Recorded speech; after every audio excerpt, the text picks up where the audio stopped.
Confessional poetry में आगे बढ़ते हुए अब अगला पॉइंट देखते हैं। Confessional poetry today means now it is, आजकल जो पोइट्री में कन्फेशनल है, मतलब न्यू पोइट्री में जो कन्फेशनल पोइट्रीज है उसको देखें।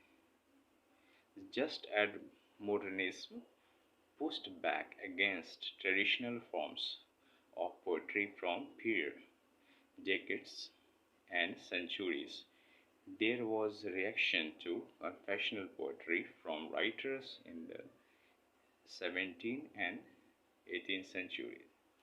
17th century and 18th century, ऐसे जो लिखा उसको सेंचुरी में शॉर्ट में लिखते हैं। तो देखें, जस्ट एज मॉडर्निज्म, बिल्कुल मॉडर्निज्म की तरह, जो मॉडर्न पोएट्स हैं उनकी तरह, pushed back against traditional forms of poetry from prior, जो पहले के हैं, प्रियर का मतलब होता है पूर्व, decades and centuries. Modern poetries में जो मॉडर्न पोएट्स थे उन्होंने पुश्ड बैक किया, मतलब जो ट्रेडिशन पुराना था उनको उन्होंने छोड़ दिया था और नए ट्रेडिशन को फॉलो करते थे, जैसा कि मॉडर्निज्म लिखा है। तो जो मॉडर्न, ये जो कन्फेशनल पोइट्स थे वो मॉडर्निज्म की तरह, जो प्रायर, जो पहले की प्रियर, जो डिकेड्स, डिकेड का मतलब दशक होता है, पहले के दशकों में या सेंचुरीज में जो था उसको पुश बैक किया, मतलब उसको छोड़ा, मतलब उस ट्रेडिशन को फॉलो नहीं करते थे। देयर वॉज अ रिएक्शन, और एक रिएक्शन था to confessional poetry. Confessional poetry का रिएक्शन था from writers in the 17th century और 18th सेंचुरी। ये कन्फेशनल पोएट का रिएक्शन था किसमें? 17th सेंचुरी और 18th सेंचुरी में। जैसे कि मॉडर्निज्म जो होते थे पुरानी परंपरा को छोड़ के नए ट्रेडिशन को लिखते थे, उसी तरह इसके 17 और 80 के दशक में देखा गया। अब आगे, these poets saw the movement as much too sentimental and self-indulged, and eventually cast aside the free verse style that had become popular and reinstated meter and ram within the new formalism movement. These poets saw, ये poets, जो poets थे उन्होंने saw means देखा, the movement as much too, इतना ज़्यादा, as much too मतलब इतना ज़्यादा sentimental। इनके जो राइटर्स थे, जो राइटर्स थे उन्होंने क्या देखा? मूवमेंट देखा, एज मच टू, इतना ज़्यादा, एज मच टू का मतलब सेंटिमेंटल, जिसको इमोशनल कहते हैं, एंड सेल्फ इंडल्ज, मतलब यहाँ सेल्फ इंडल्ज ब्लैक इसलिए कर दिया, ये दोनों का मतलब यही है, मतलब दोनों को मिला के इसका मतलब, सेल्फ का मतलब खुद का, इंडल्ज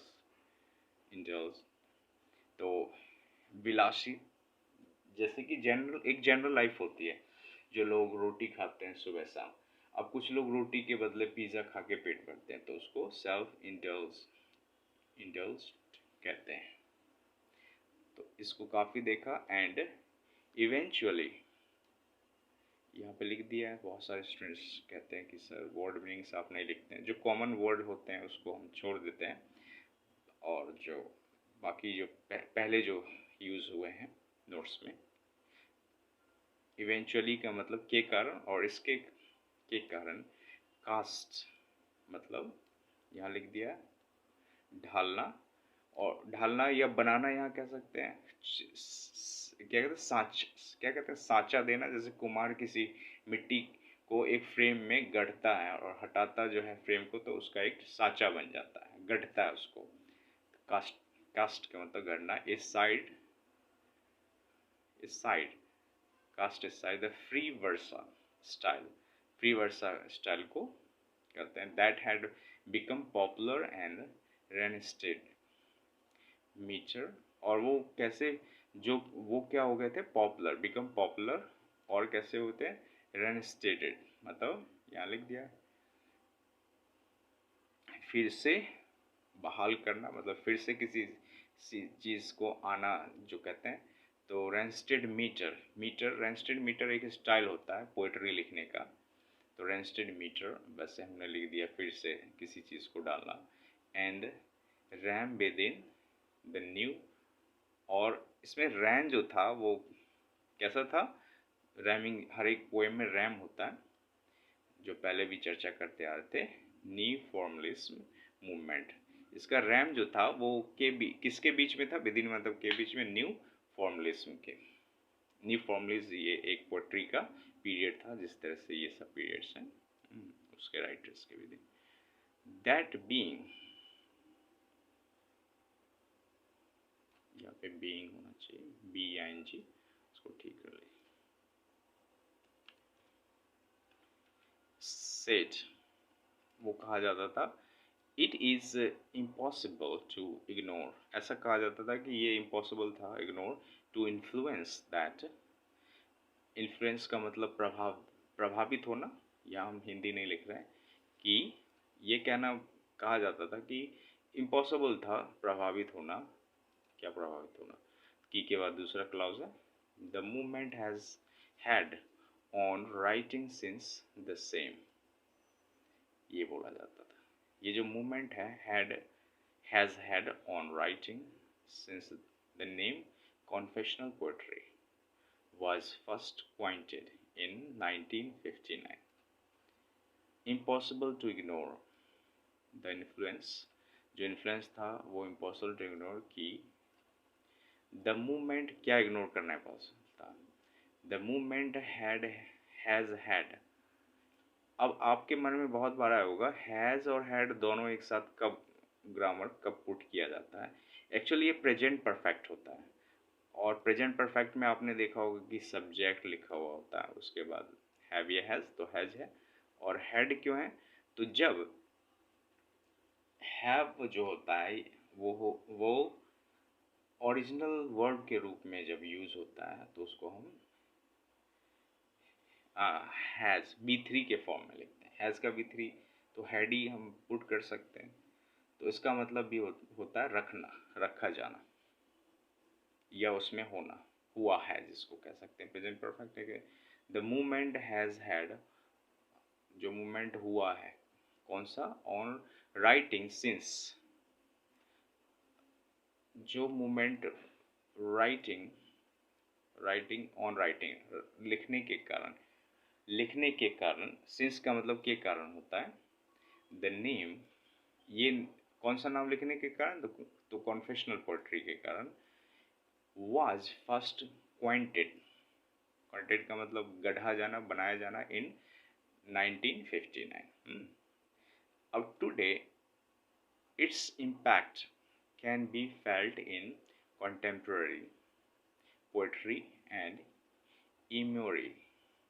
आज भी, टुडे मतलब आज इट्स इम्पैक्ट, इसका जो प्रभाव है, कैन बी फेल्ट, B3 है, बताइए पैसिव फॉर्म में, प्रभाव देखा जा सकता है, महसूस किया जा सकता है इन कंटेम्प्रेरी पोएट्री, जो गहराई से पोएट्री, बहुत ही टिपिकल पोएट्री होती है, उसमें इसका प्रभाव आज भी देखा जा सकता है। एंड मेमोरीज मतलब उसको स्मृत किया जा सकता है आज भी। मोस्ट इंटरेस्टिंगली थॉट, और जो मोस्ट इंटरेस्टिंगली थॉट है, जो विचार है, it has influenced the vastly popular style of slam और स्पोकन वर्ड पोएट्री। जो इसका जो ये इंटरेस्टिंगली थॉट, मोस्टली सबसे ज़्यादा जो इंटरेस्टिंगली थॉट है, जो अभिरुचि रहने वाला, जो मज़ा आने वाला है, वो क्या है, इट हैज़ इन्फ्लुएंस, इसमें प्रभाव है, किस चीज़ का प्रभाव है, द वेस्टली का मतलब यहाँ लिख दिया है, बहुत ही ज़्यादा पॉपुलर स्टाइल ऑफ स्लैम कहते हैं, आपने सुना होगा कि अंग्रेज बोलते हैं स्लैंग लैंग्वेज, स्लैंग को ही स्लैम कहते हैं। जैसे स्लैंग एक होता है जो हम लोग बोलने के स्टाइल में, इंटोनेशन में यूज़ करते हैं, उसको स्लैंग, अंग्रेज जो बोलते हैं अजीब सी इंग्लिश, आपको समझाने के लिए हम ये शब्द बोल रहे हैं। अजीब सी इंग्लिश होती नहीं है शब्द, वो स्लैंग बोलते हैं, शॉर्ट फॉर्म्स होते हैं। और स्पोकन वर्ड पोएट्री, ये स्टाइल जो पुट किया जाता था, ये मोस्ट इंटरेस्टिंग था। Some of the most moving examples, और कुछ जो रोचक मुख्य, मूविंग का मतलब मुख्य, जो पाए जाते हैं, यहाँ हिंदी नहीं लिखा हमने, examples of slang poetry came from writers who bear their personal experience on stage, और कुछ some of the most moving examples, कुछ important जो examples हैं वो हैं of slam poetry। slam poetry के जो कुछ examples हैं वो क्या है, come from, कहाँ से आते हैं, come from, यहाँ से आता है।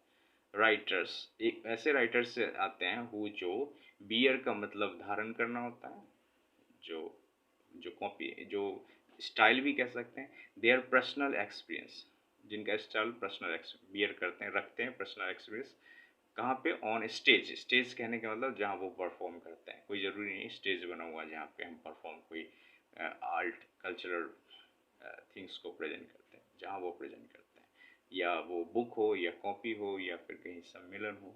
And are able to engage with, और ये जो है इंगेज का मतलब शामिल होना, के साथ शामिल होने के लायक है, द ऑडियंस इन अ